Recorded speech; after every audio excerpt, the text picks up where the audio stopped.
Okay, perfect. Okay. So just to start off, thank you for joining us for the Bright Feats workshop today. My presentation will outline a few social skills benchmarks and ways you can practice them at home. The skills presented are by no means exhaustive. I've just picked out a few foundational skills outlined in various assessments used in ABA to identify core skills for children with autism and other delays. So that's just a few skills that I found throughout my time that are important in engaging with, for children to engage with peers, and then their foundational skills that they can kind of bounce off of and allow them to engage in more opportunities with peers.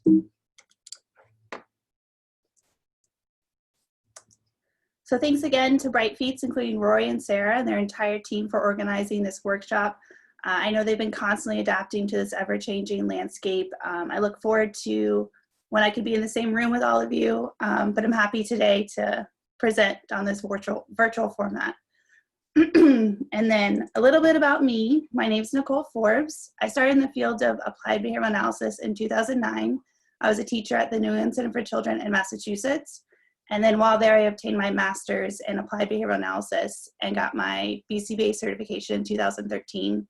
And then in 2016, I founded Forbes Behavioral Services, which provides applied behavioral analysis therapy to children with autism and related disorders. And really our mission statement focuses on providing therapy to the whole family. So we work a lot on engaging parents and parent training and how we can generalize skills that not only our therapists are building with our clients, but also that parents can also build with their clients. So a lot of what I'm going to be talking about today is based on that and how parents can use those ABA techniques to really work on and build these skills, which I know can be important right now when you might have reduced services or you're not getting that as much peer engagement as they were getting before. So Forbes Behavioral Services serves Lake and Volusia County mostly, but we're also in Orange County doing that applied behavior analysis therapy. So a little bit about how I've identified some skills. In applied behavioral analysis, it's a systematic approach to influencing socially significant behaviors through the identification of environmental contingencies and the use of behavior change techniques. This includes setting up opportunities to teach new skills, as well as implementing environmental changes to reduce maladaptive behaviors. So everything we do is evidence-based. Everything presented today is something that's I've pulled from a research article or something that's been shown to be effective through data collection, which we do all the time in ABA. In ABA, we focus on skills that are socially significant. So all of the skills presented today are pulled from empirical assessments, but it's also up to you as your parent what might be significant for your child at this time and what skills you can identify to work on for them that will be impactful in their life. And we really focus on observable skills. So all the skills we talk about today, they can be observed in the environment. They're going to have a clear definition. We can look at what they are, how long they might last, what the skill consists of, and then that allows us to really observe it and really get into teaching it and how we can manipulate the environment, prompt certain skills, and see the skill develop with our kid.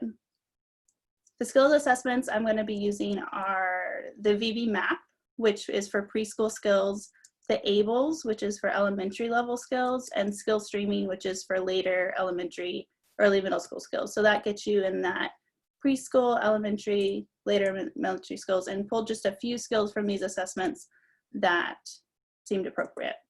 But before I get into that, I have a little engagement portion, and it's with Menti. So if you go to menti.com and put in this code 79708, it'll bring you to this voting screen. And then you can just stay on that web browser and the questions will come up. So if you're on the screen, I'll move it to the first question, which is, what social skills do you think are important and that you would like your child to increase or engage in? If anyone has any thoughts on that. It'll be like a word cloud here, if anyone has any.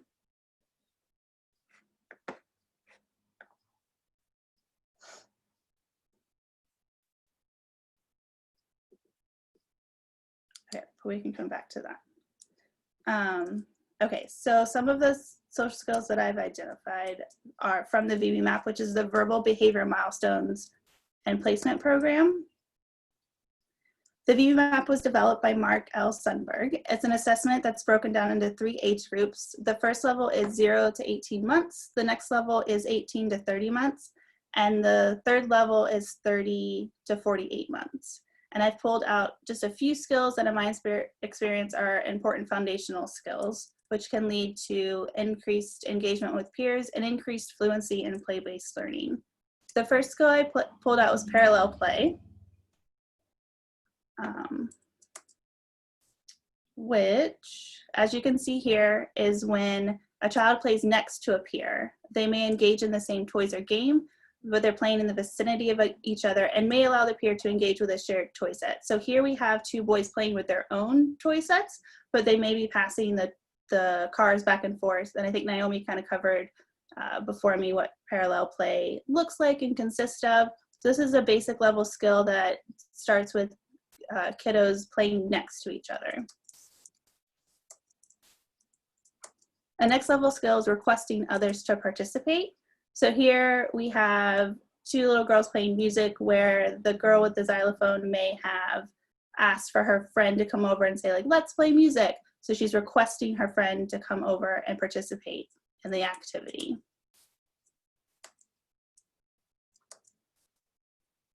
And then on the third level, we have pretend social play. Social play can encompass a wide variety of activities. It can be pretending objects are other objects, like a banana is a phone, engaging in a preferred play set, like playing with pretend, engaging in a pretend play set, so engaging with pretend food, pretending that you're a character, a familiar person, so putting on costumes, or even engaging in pretend play with others, so like playing house. Here we see a girl that's pretending to scuba dive and take pictures underwater, which is kind of a fun theme. For the ABLES assessment, a few skills I've pulled out from here. The ABLES is a basic language, the assessment of basic language and learning skills. It covers 26 domains ranging from the effectiveness of reinforcers to functional living skills to imitation skills. I've just pulled out 2 domains here that are play and leisure and social interaction. 3 that I've pulled out from here are playing board games. Playing board games, this can start early, but it's also important as they age to engage in various games that can require following rules, accepting losing, being a good sport, and cooperating with peers. We'll get into some of my favorite board games later. I have some that really focus on, they have rules, there's opportunities for losing throughout the game, and opportunities for cooperation with peers as well. But here we have just a variety of the games out there. There's, I'm sure, a plethora of games that you also enjoy. Another skill I pulled up from here is sharing as in offering items to others. This is a next step up from taking turns or sharing an item when asked. This skill is when the child offers an item to a peer without being prompted or asked to share. This may include giving a specific color marker, giving a friend a turn with a toy without the friend asking, or giving part of their toy to a friend. Like if they have Play-Doh, they're giving part of the Play-Doh to the friend. And this is a pre-COVID example of sharing. We wouldn't want to be doing that now. So my third one here is conversing with others. I love teaching conversational skills. This is an important part of social interactions, and it can be complex and difficult for children on the spectrum, but it's certainly one that can be taught through practice, role plays, and interactions with peers. It's a great one to teach. It is a very complex skill that needs to be broken down into small bits. Did we have the chat? Oh, yeah. Broken down, it's a complex skill that needs to be broken down into small bits, but as an ABA, that's really what we're great at, is taking this complex skill and breaking it down, and we'll get into later how we can break down that skill, prompt appropriate responses, and reinforce this skill as well. For the last one is the skill streaming. It's a rating scale that encompasses focuses on 60 social, communication, and functional skills relevant to elementary and then early middle school age children as well. So I pulled a few from here that are recognizing and understanding another's feelings, which can encompass empathy. So recognizing that another person's having a feeling and then responding to that feeling in an appropriate way. Again, a complex skill, but that can be broken down and taught with various skill sets.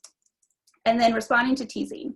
I know a lot of the times our kiddos have difficulty with teasing or bullying. So teaching them how to recognize friendly teasing, hurtful teasing, and then also bullying, and then how to respond to that. How do we respond to friendly teasing? How do we respond to hurtful teasing? What do we do if you're being bullied? Because sometimes I've had experience with clients who they are being bullied, or it is hurtful teasing, but they're not recognizing it as hurtful teasing. So making sure our kids are responding to that as well. All right, so now we're going to get in, how do we practice these skills at home? Overall, we can identify the specific and appropriate skill. Remember that what we're going to identify is an observable skill, and what is it going to look like? So what is it, what's the duration of it? Are there any skills that your child needs before you teach that skill? We're going to talk about, for each skill, we're going to talk about what skills are necessary before you can teach that skill, because we want to meet your kid where they are and then build from there. We also will break down these complex skills into small steps, like the conversation. This is a big skill that we can break down into small steps, so then teach each step along the way. And we're going to prompt correct responses. We can do that by physically prompting, so doing some hand over hand or some shadowing. Verbally prompting, so like a voicing a verbal phrase that they can then repeat, or just telling them put the Play-Doh, roll the Play-Doh would be a verbal prompt. Video modeling, so a lot of research has been done on video modeling and having your child watch a video of the play you want them to do and then having them do it. That can be a video that you find on YouTube. There's so many videos of kids just playing with toys, or it can be a video of you actually engaging with the toy and then you show it to your child. And then other visuals are helpful, especially with conversation skills or more complex social skills. You can get really creative with visuals. You can use index cards. There's some games out there that use visuals, but we'll get into some specific for each skill as we go along. But visuals can be a very powerful tool for prompting appropriate responses throughout these social skills. And then, of course, with ABA, we talk about reinforcement. So we want to reinforce small steps and the entire skill. So along the way, while you're prompting these small steps that we've broken the complex skill down into, you want to make sure you're reinforcing all the steps along the way, and then also reinforcing the entire skill that you have. You can use social praise, physical interaction like tickles or high fives. You can use tokens if your child has a history of using tokens. Tokens typically need to be introduced and then paired to be as effective, but if your child is already working with tokens, you can use those. And then you can also use small edibles or a favorite toy to reinforce these small steps and reinforce the entire skill. So maybe they play with the toy you pick for a set duration of time, and then you reinforce playing with that toy with their preferred toy. All right, so parallel play. And remember, that's where the children are playing next to each other, not really engaging with each other, but might be passing the toy back and forth. So they need their simple play skills. Can they play with a toy as intended? An independent play of short duration. So we want them to be able to play independently with a toy, just so they can sit next to a child and then play appropriately. And to practice this at home, you can set up preferred toys on a table or in an area of the floor. Sit next to your child or have your child sit next to you. Initiate engagement with toys with prompting and reinforcement. So you're going to prompt them to engage with the toys. You can use, again, we talked about that physical prompting, verbal prompting here, and then reinforce that initial engagement as well. And that can look like, thanks for playing with me. It can be a small edible if we're at that stage. It can be a high five, it can be some tickles, anything to get that initial engagement going. And then you're going to engage with the toys yourself. So play with the toys, make funny sounds, state what you're doing, like I'm flying the airplane, anything like that, that can be just fun play next to them. Now in this instance with just parallel play, we want to avoid giving them directions, asking questions, or over prompting. Really, we're just reinforcing that they're playing next to you. So this is a very foundational skill for play, just so that they'll tolerate engaging next to you with a toy. And then set a time. Have in your mind, you don't have to tell them necessarily, but have in your mind about how long you want them to engage with you, and then reinforce the whole interaction. Thanks for playing with me. Then maybe they get to go back to their preferred toy and play their way. Maybe they get a small edible. We want to reinforce this engagement. And then materials. It can be anything they like. Some things I like are blocks, building blocks, because you can kind of split the pile and build separately or build together. You can play with cars. You can make them race, or you can just play next to each other. And then puzzles are even good too, because you can both put pieces on the same puzzle. You can play with puzzles separately, but it's just kind of next to each other and in the same area. All right, so requesting others to participate. Here for prerequisites, we would need some basic leisure engagement skills, possibly some cooperative game skills. They need to be able to request items. So before we can request things from other people, we want to be able to request specific items, and they would need to be able to gain attention. So they need to at least get somebody's attention as a skill before they can request others to participate. And here you can set up a preferred activity. You might need to recruit another person, because you would need to prompt them to then go get the other person. So it can be a sibling, it can be another parent, it could be a peer if they're having a play date. So you prompt them to go initiate the request to participate in the activity. And at first, don't worry about specifically what the language is. It can just be like, let's play, or play with me. And then you can build on that to be like, let's play music, or let's go play blocks, or chase, let's play tag, those types of things that you can get creative with the language that you're using to request to participate. But at first, it can be very simple, and reinforce the request. Reinforcement, you want to be immediate and valuable. So once we're prompting the request, reinforce the request to participate, and then bring them back, and you guys can engage in the activity with them and the person they've requested to participate, and set up the play together. And here, it can be anything. You can request, they can request them to participate in like playing music together, coloring together, literally anything. It doesn't have to necessarily be a cooperative game. It can just be, come play with me. It can even be like, come play next to me with that parallel play. And pretend play. So I don't know if you guys found the Mentee yet, but oh yeah, you did. Okay. So important social skills you guys thought were communication, sharing with others, conversation. Awesome.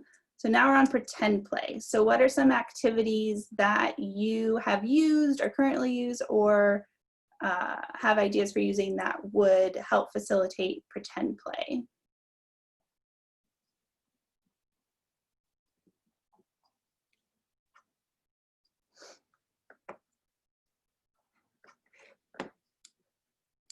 Dress up, yep, definitely. So putting on those costumes, pretending all the Disney princesses do that, or like a firefighter, doctor. So we can also play with specific sets. So if they have like a kitchen, they can pretend to be a cook. If they have just simple pretend food, they can pretend to chop it up, make a sandwich. Some of my favorites are those kits that come with just an array of sandwich making things, and then they can build a sandwich from that. Little People also has amazing play sets that they can pretend the kids are going on the bus, pretend they're going on an airplane, things like that for pretend play.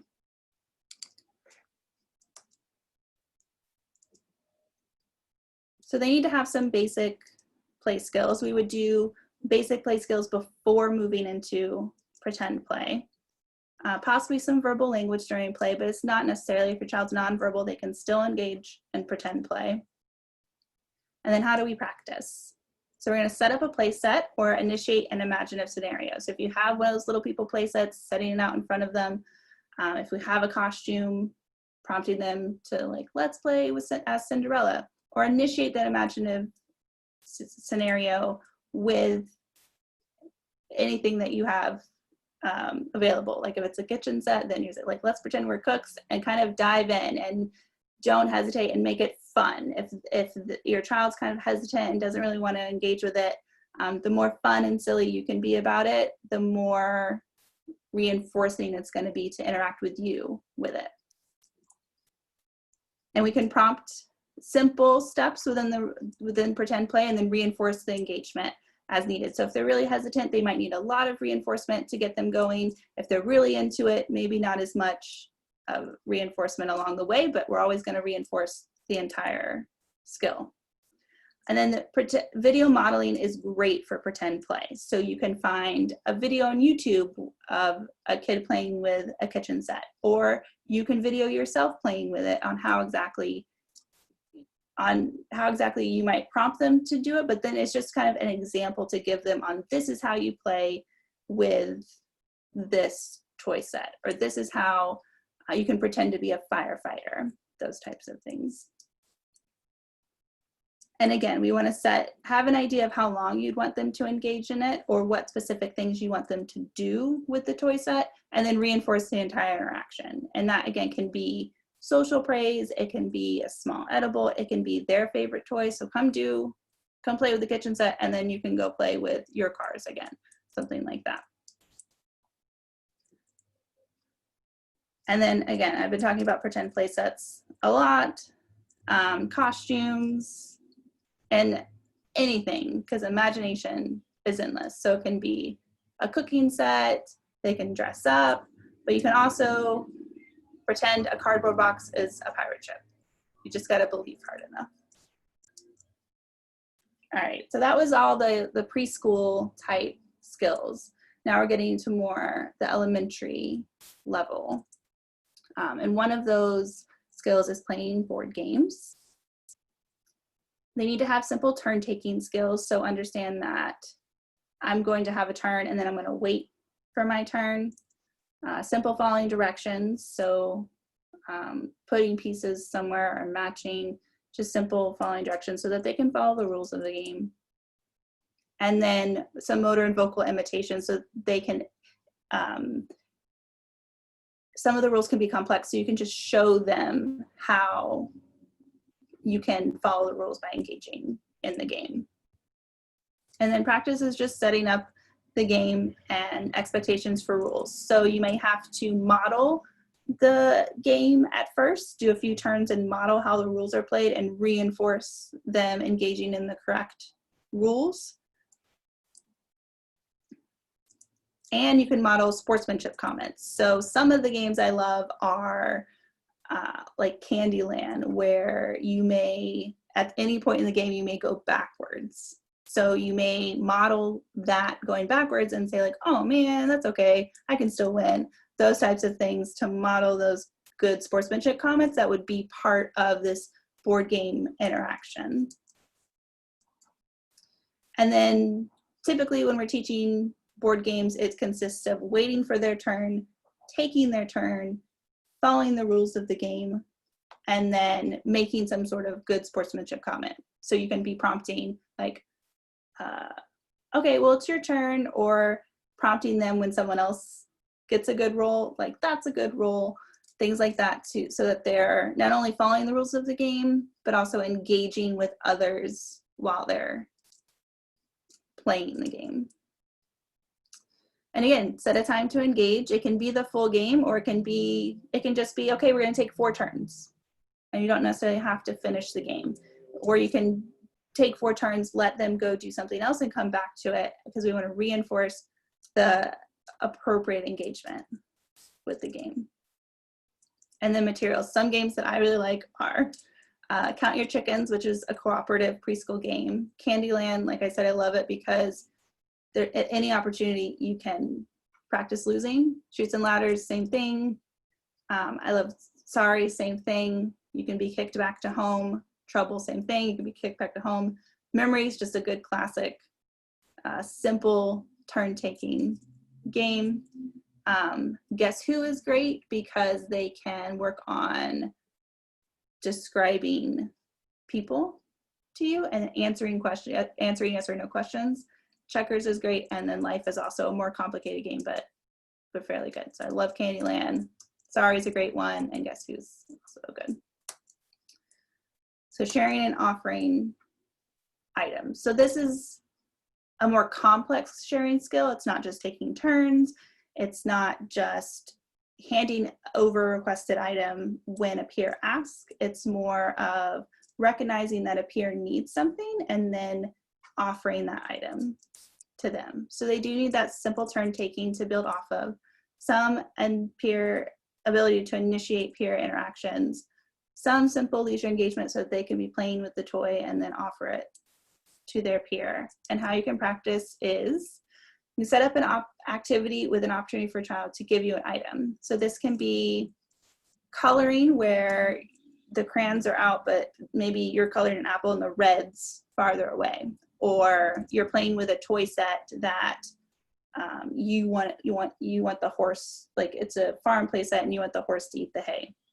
And use exaggerated language and gestures to indicate need for the item. So if you have an apple that you want to color and the red's over there, you can be like, oh man, I really want this apple to be red, and then prompt them to be like, oh, I have a red here, you can have it.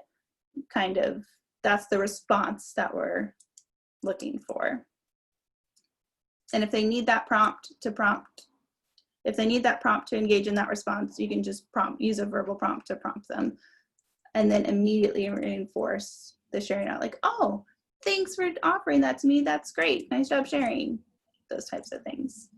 And then you can continue to engage in the activity to allow for multiple practice runs. So throughout that coloring activity, you can do that multiple times to practice that offering an item. And you can do this with toy sets with multiple parts. So like a farm toy set that might have multiple animals that you're going to indicate some need for and then have them offer it to you. And activities with shared items. So coloring's a great one, and the toy set with multiple items. Okay, conversations. Conversations is one of my favorite things to teach. And the first thing we have to identify when we're looking at an observable conversation is conversation topics. So what are some conversation topics that you might engage in or that you would like your children to engage in?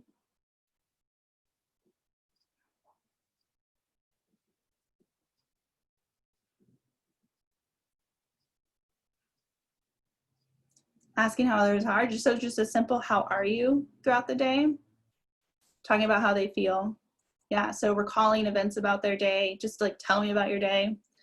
Some more specific topics that we can use are talking about like hobbies, talking about sports, even talking about lunch. So that can be a specific conversation that you help them talk about, because that's a specific thing that they can talk about and then expand off of.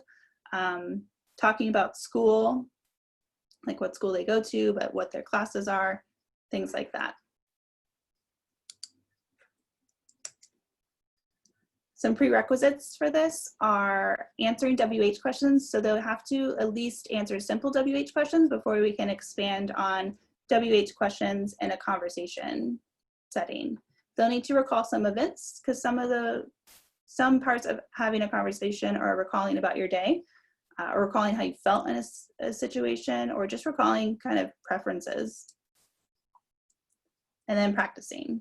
So part of this is outlining clear beginning and expectations. Sometimes when we're first starting to teach conversations, I would even say, like, let's have a conversation, to be very clear about we're going to start having a conversation, and then very clear about what that consists of. So typically we might say, okay, we're going to have a conversation with 3 exchanges. And sometimes we need to use visuals for this. So get creative with those visuals. So you can use checkboxes for those 3 exchanges. You may need to get more involved and do a script. And these are things too that you can create with your child. You can have them sit down and write a script. Let's write a script about school. So they need to come up with questions that they're going to ask you and answers to questions that you're going to ask them. And then you can role play it, and they can use that as a visual prompt to get through the conversation. And this is just the beginning parts of learning a conversation. The end goal is that they're able to have a conversation without these prompts, but to get them going and to reinforce some of these exchanges, we can create these visuals that are appealing and supportive to them to have these more complex conversations. So a script is an idea. You can do index cards where you're pulling index cards. There are even games that have been made that help with prompting through conversations, but really you can find what works best for your child, and they can be involved in creating those visuals as well. So we can set clear topics and provide help with questions or answers. So I found it works best when building conversation skills to really focus on, okay, we're going to talk about school, and how would we engage in a conversation about school? What does that look like? What does that consist of? A conversation about hobbies, a conversation about favorites. And then once we have these repertoires across various conversation topics, then we can meld them and have a conversation that flows maybe from topic to topic. But at first, they may need help building these question and answer volleys on specific topics. And you can guide the rhythm of volleys and questions, answers. So some kids need a visual for I'm talking too much or I'm not talking enough. And you can get creative with visuals with that as well. Sometimes it can be tallies for either time that they're talking or words that they're saying, or sentences is sometimes the best option for that too. You could have like jars with every time you say something, you put a thing in a jar, and you want to make sure to keep the jars even. Those type of things where you can guide their answers to the questions, but also make sure that they're asking questions to engage that volley of conversation. And then set a time to engage and reinforce. So this kind of standard across all of them.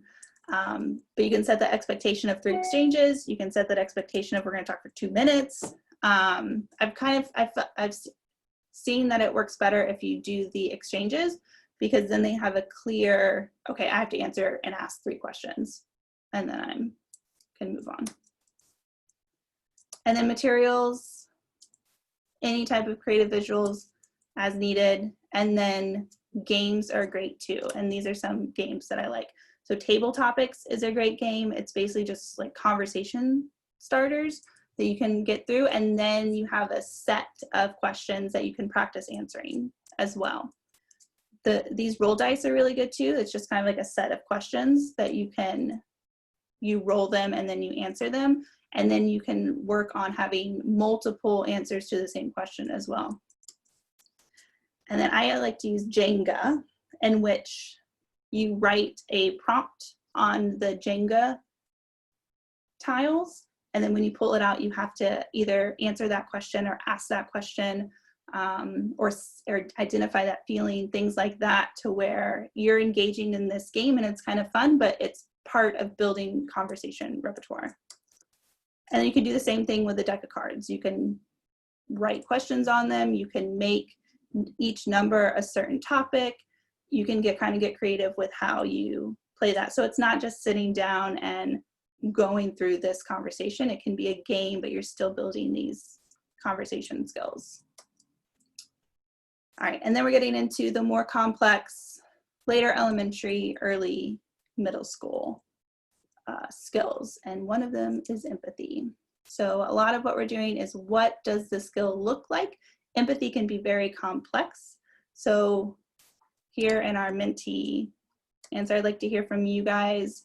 what you think, what does empathy look like to you if you had to describe empathy?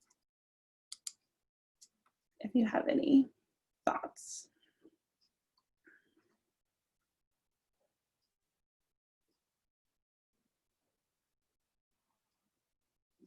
Yep. Asking questions about others. That's a good one, that you can observe the question. And then sensitivity to others' feelings, I would say that knowing and identifying in others' feelings is a big part of empathy. So those are great things. So prerequisites for empathy are that labeling emotions, we need to understand emotions in general before diving into empathy, and describing your own thoughts. A lot of empathy happens as what ABA calls a private event or thoughts. So if we're going to work on this, the child needs to be able to say what they're thinking. And then basic conversation skills. So this is a more complex conversation skill that's going to identify an emotion and then respond to that with some sort of verbal exchange. And how we practice this. It can be a really complicated skill, but there's some great resources out there, and we can engage in learning activities to break the skill down into smaller parts. So that's a big part of what ABA does. It's this big complex skill, but we're going to work on each individual part to build this skill set. So a lot of that is identifying the other person's emotion, identifying how I might possibly respond to that, and then practicing that interaction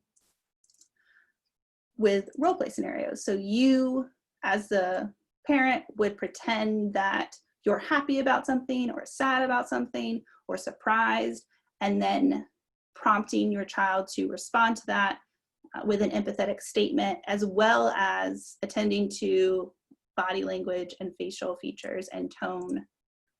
And some of the things that are available are, there's this website called Everyday Speech, which I really like. And they have, this is just a very short example of what a video of theirs consists of. A lot of them have a lot more information, but some of them also, this is just a snippet of that can show your child what it looks like. So then they have a starting point for engaging in empathy. And I'll just play this here. Hey, Kara. Hi, Maya. What's up? I'm so excited. I got invited to Johnny's party. Are you going? Oh, I didn't get invited. Maya looks pretty sad about not getting invited to the party. I should probably stop talking about it. I remember when my friends made plans to see a movie without me, and I felt upset about it. I'm going to try to say something to Maya to let her know I understand how she's feeling. Oh, I'm so sorry, Maya. I'm sure Johnny didn't mean to leave you out. Yeah, maybe. We should totally hang out this weekend. We could go to the mall or see a movie or something. Yeah, that sounds fun. I'll text you this weekend. Sounds good. Bye. So that's just a really short example of some of the material that's on Everyday Speech and what encompasses the private events and thoughts when we are working on empathy. So they have a lot more things on empathy.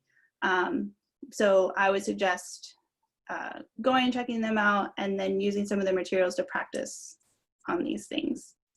So visuals if needed, games, and then the videos from Everyday Speech. I'll just run through responding to teasing, and then if there are any questions, we can get to those too. So responding to teasing is also a pretty complex skill. They would need to engage in conversational exchange, have some peer relationships, because this is where they're going to run into identifying hurtful teasing, friendly teasing, bullying, and recalling events, and have some problem solving skills, but it would be beneficial for them to have some problem solving skills, but really the recalling events is important. We can set up scenarios for them to identify whether it's teasing, sarcasm, bullying, and then is it hurtful teasing? Is this silly teasing? And then how they would respond to that. And Everyday Speech has materials on this as well. here's an example of one of their worksheets. It's kind of just like a prompting cards for prompting questions and then talking about, is this friendly teasing, bullying, or hurtful teasing? And again, just breaking down that into smaller parts. But again, I'm Nicole Forbes. Here's my email if you have any questions. I know that was a lot of information, but really just the main thing is breaking down those skills, prompting appropriate responses, reinforcing the entire skill.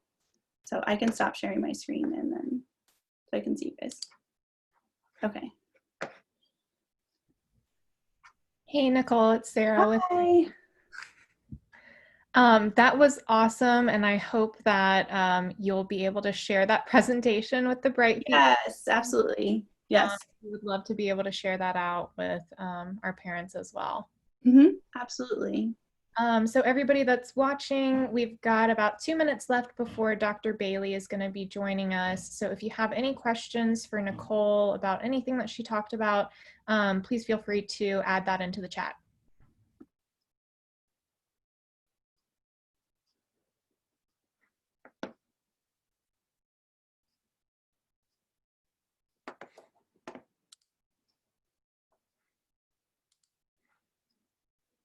Dealing with anxiety in teens.